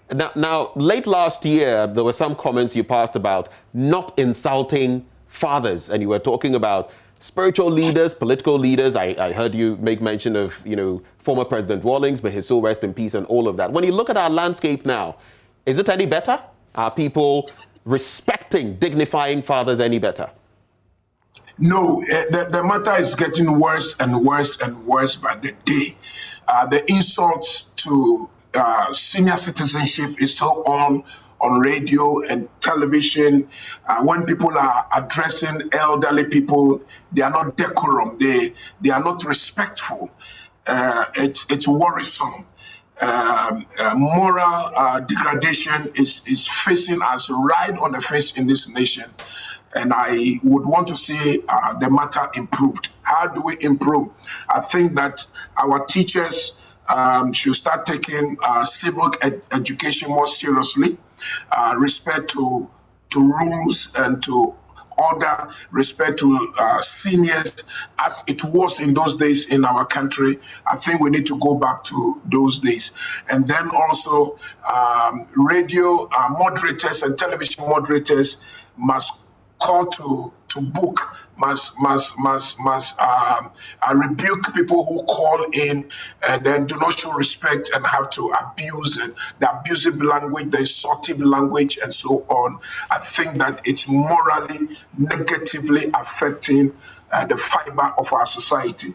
Right. And I would encourage that on this occasion of Father's Day, we need to go back and show respect to senior citizenship in our country. And finally, just briefly for us, Apostle General, what would be your message to all Ghanaian fathers and fathers across the world? Happy Father's Day to all fathers who have been there for their children and all runaway fathers. This is the time for reconciliation. This is the time to go back to your children and say, I made a mess. Would you find a place in your heart to forgive me?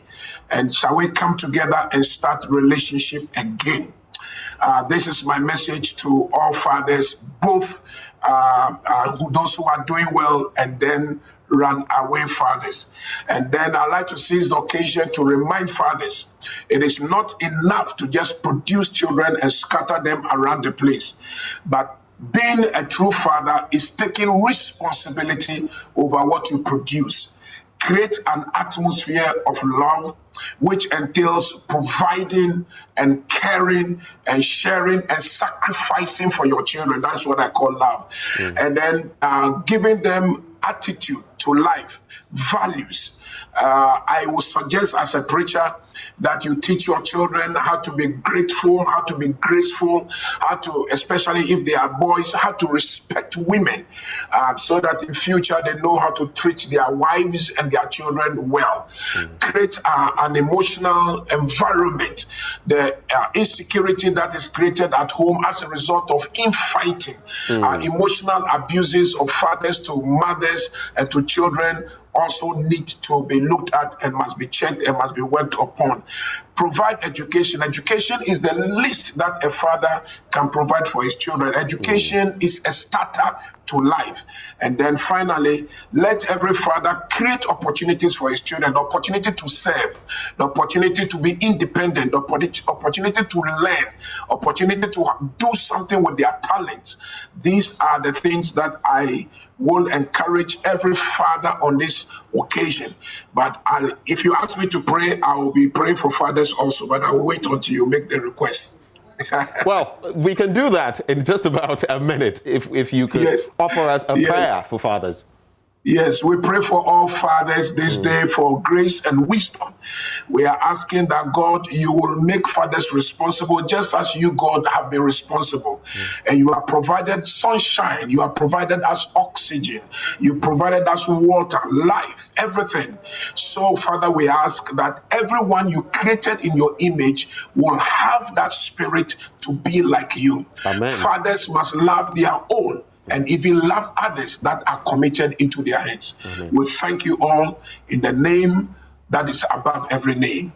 Amen. Amen. Beautiful prayer, beautiful message, and happy Father's Day in advance to you, Apostle General. Thank you so much for joining us this morning. Thank you so much for giving me the opportunity. God bless you. God richly bless you too. And that, of course, is Reverend Sam Kranchi Ankra, Apostle General, founder and General Overseer of the Royal House Chapel International. But guess what? I was interacting with some other fathers. Here's the interesting tidbit that they had to share with me. It's our Father's Day special on the AM show, and ahead of Sunday, we're celebrating fathers and what they stand for in our country and beyond.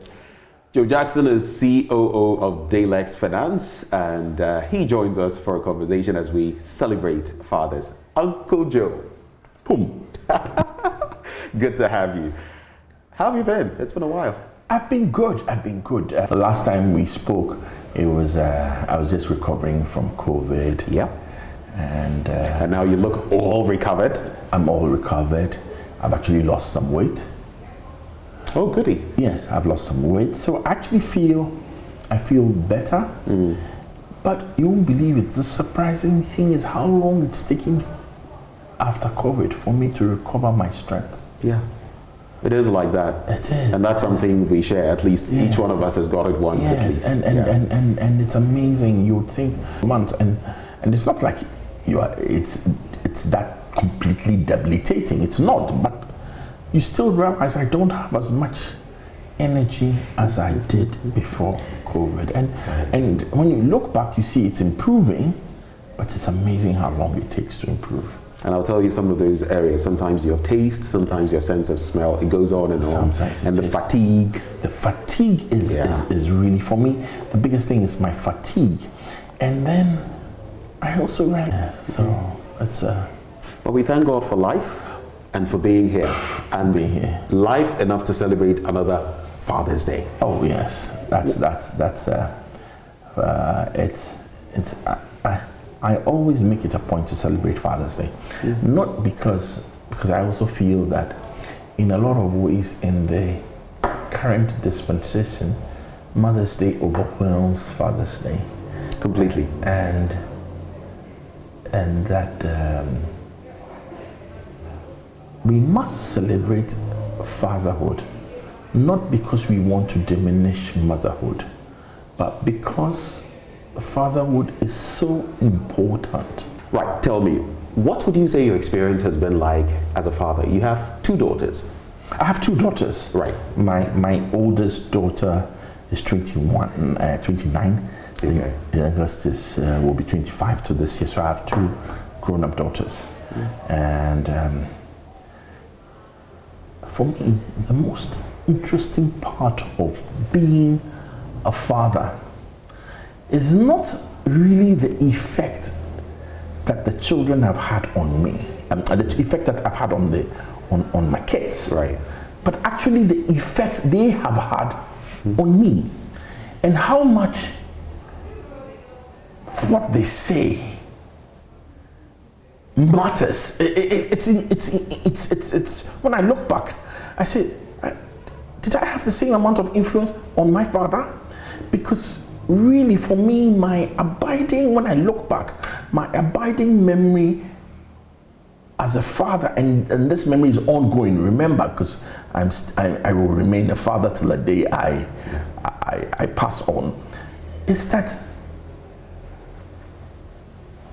I want approval from my kids, and I want them to respect me for who I am and for my ideas, and not just because I'm an authority figure. That's for me, that's my abiding memory, how much, and when they criticize me, how much it influences me to seek to improve.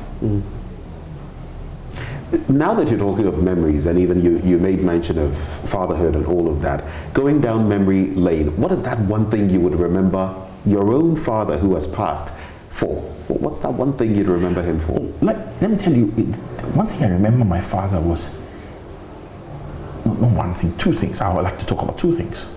One was discipline. Right. He was very disciplined in his approach.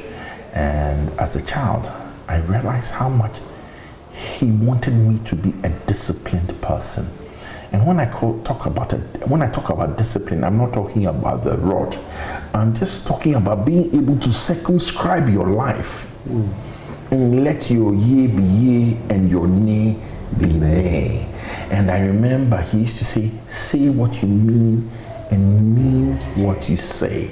And that I'm not sure about how successful I have been at that, but it's abiding. The second thing I remember from my father was how important social graces were to him, and how he sought to make sure that I had the right social graces. I could go into any situation, and be able to speak the right way and do the right thing. So those are my two things: discipline, social graces. When you look at fathers today, especially here in Ghana, do you feel they are living up to expectation, that you are living up to expectation? It's a tough one. I'll tell you why it's a tough one. It's a tough one because the role of fatherhood is evolving. A father is not as much an authority figure as when he was when I was growing up. And so for all of us, we have to deal with fatherhood more from a lot more from a position of influence rather than a position of outright authority. And when you say, are we living up to the expectations? The expectations. I'll tell you this: if there's anything that fathers have to learn and is that there's a new dispensation. And that new dispensation means that by just being a father, your word is not law anymore.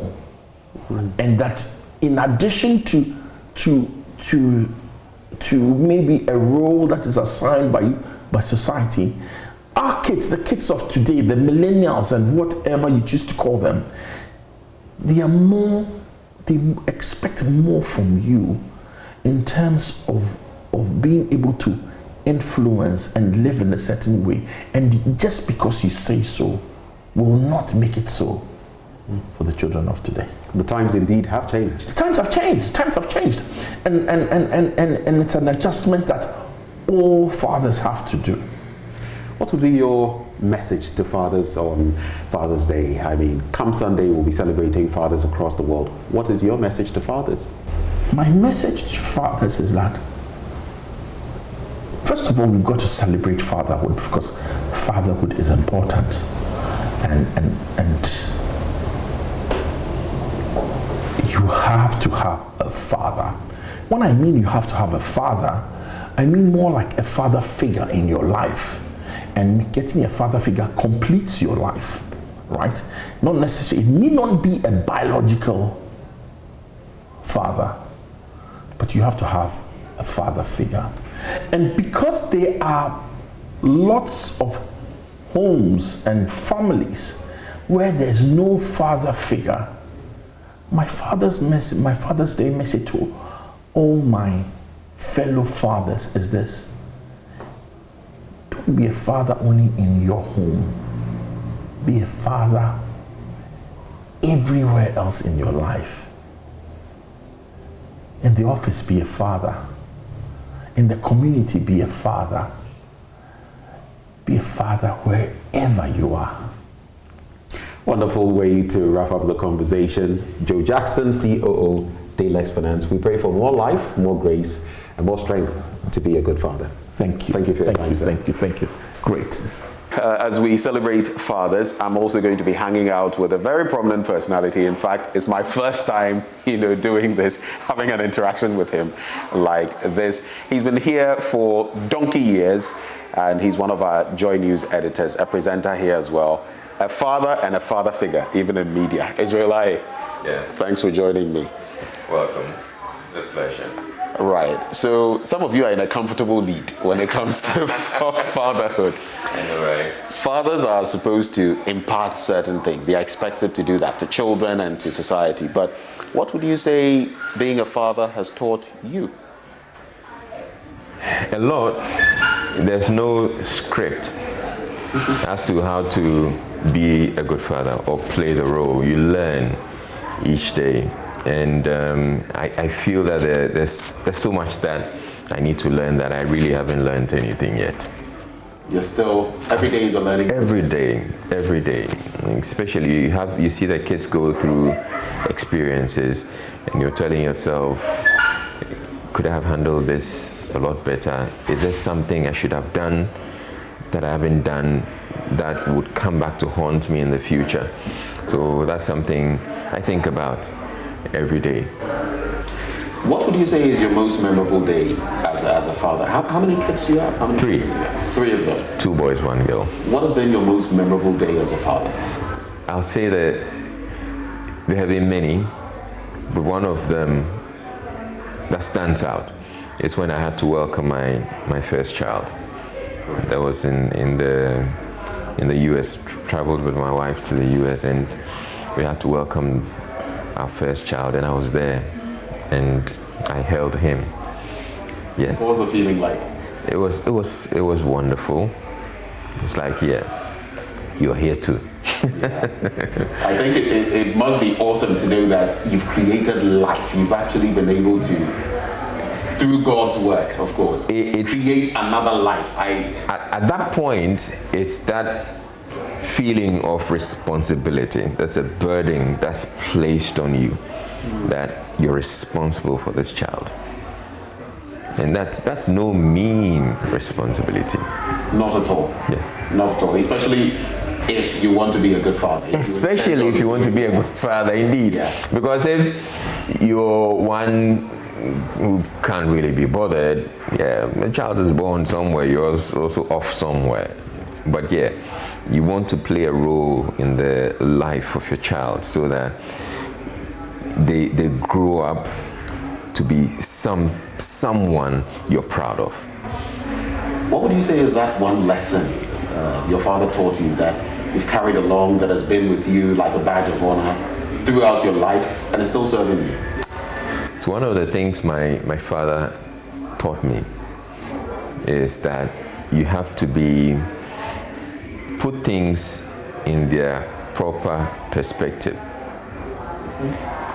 In other words, if you take something for him, what he meant by that, if you take something from this place, put it back where it's supposed to be.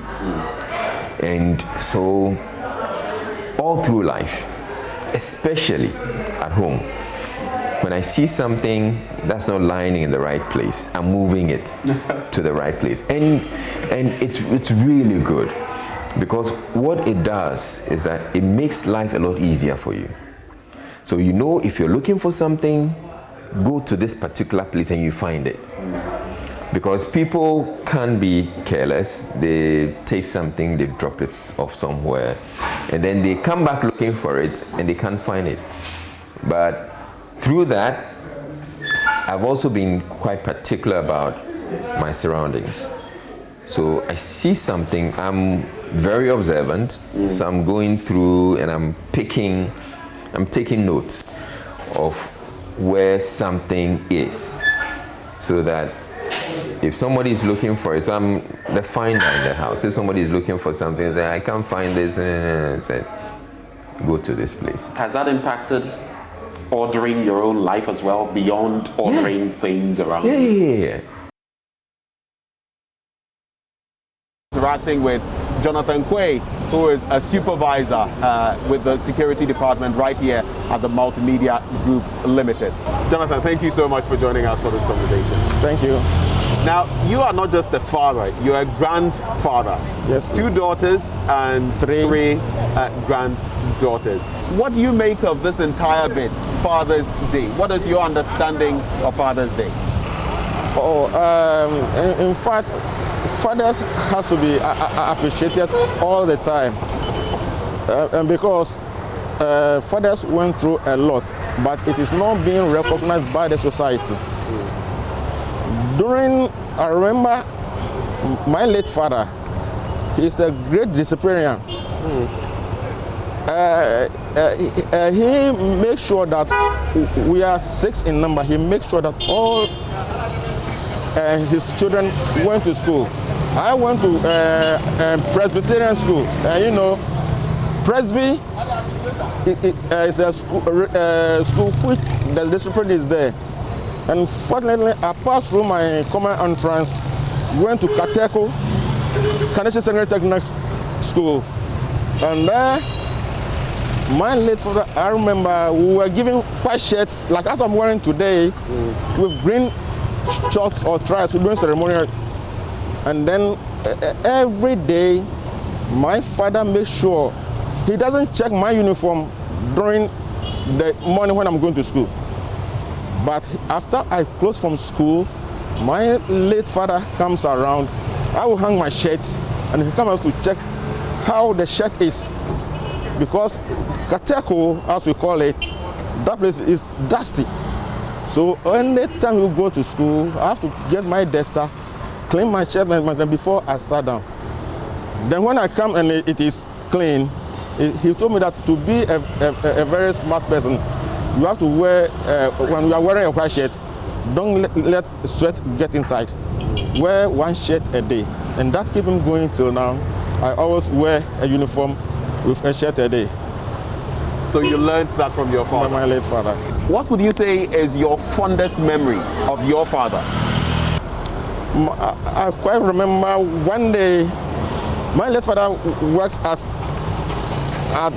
Bank of Ghana as a steward. So the day I passed my common entrance, I was even the head at the whole Apenkwan area. And then my father says he's going to take me to a treat. He took my hand in the morning, we joined the bus straight to Bank of Ghana, their canteen. That's where he works. And then he made me sit down, tell the colleagues working around that I have made him proud, because I've passed my common entrance and I'm at the top, and I've got admission to Kaneshie Secondary Technical School. So he's going to give me a treat. And they all supported and then cheer me up and advise me to learn more. That's the day till now I remember that day every day. Do you remember the year? It will be around 76, 77. 76, 77. Yeah. But you still remember that because of the beauty of the moment. Yes.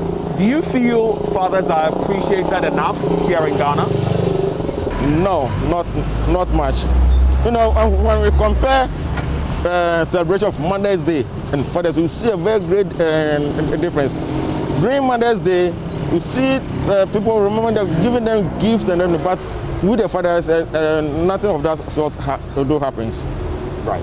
And finally, Mr. Quay, what would be your message to all fathers here in Ghana and across the world on Father's Day?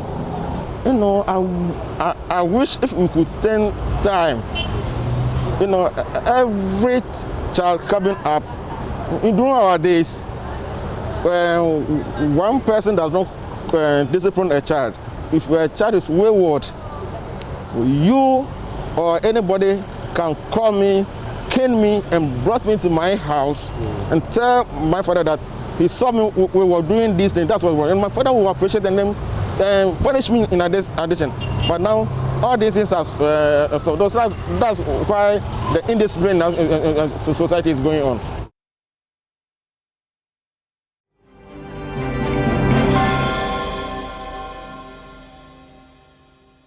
And you're still on the AM show, but it's time for entertainment. That is why I'm here. And today we are getting up close and personal with Wavy Deja. But before that, let's still be in the spirit of Father's Day. And Akwabo, the musician, talks about his relationship with his father, especially on the tracks that he produces. You know, he's coming out with a new album, which he has already released a track on it. Well, Lighthouse is just about to be released. But he tells us how his father has been a working force on this particular album. Contribution or percentage did your dad put into this album? So thing is, once I'm done doing the song, I take it to him. General Overseer. Bosumo. I take it to him, and then I think 4 or 5 days ago I went to him with the whole album. We sat down and I played it one after the other for him. And just when you start playing the first song, you start telling yourself, your hand saying, "Okay, it's a hasi, you see." So you move to the next song, and he can tell you everything, every wrong, every weakness in the song. So I would say, like 60%, yeah. Man. Yeah, that, yeah. You're blessed, and that's one thing that. Yeah. Okay, so that's.